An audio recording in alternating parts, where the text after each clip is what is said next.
ახლო აღმოსავლეთში 50,000-ზე მეტი ამერიკელი ჯარისკაცი იმყოფება. ტრამპი ირანზე უფრო ფართო მასშტაბურ შეტევას განიხილავს. ამის შესახებ New York Times იწევს. თავდასხმის მიზანი ჰორმუზის სრუტის გახსნა იქნება, რომელიც ირანს აქვს ბლოკირებული. ამერიკა ჰორმუზის სრუტეზე კონტროლს უკვე ამყარებს, განაცხადა პრეზიდენტმა. ტრამპმა არ გამორიცხა ხარგის კუნძულის აღებაც. მისი თქმით, ამერიკამ 13,000 სამიზნე დაბომბა, დარჩენილია დაახლოებით 3,000. შეთანხმების მიღწევა საკმაოდ სწრაფად შეიძლება, აღნიშნა პრეზიდენტმა.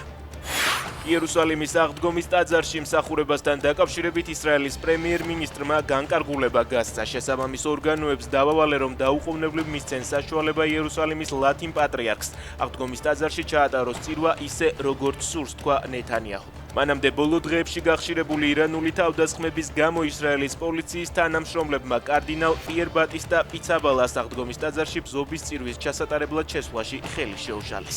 უკრაინელებმა რუსეთის სამარის ოლქში ტოლიატის ქიმიური ქარხანა, ოკუპირებულ ლუგანსკში კი მეტალურგიული ქარხანა და ელექტროსადგური დაბომბეს. დარტყმების შედეგად სამიზნე ტერიტორიებზე ხანძარი გაჩნდა. მზის მოჭრაზე კონტროლი მკაცრდება და სანქციები იზრდება. მცენარის მოჭრაზე ამოძირკვაზი ან ტოტების დაზიანებაზე ჯარიმის რაოდენობა 500-დან 2,000 ლარამდე განისაზღვრა. იმ შემთხვევაში, თუ გარემოსთვის მიყენებული ზიანი 1,000 ლარს აჭარბებს, საქმეს სისხლის სამართლის კვალიფიკაცია მიენიჭება.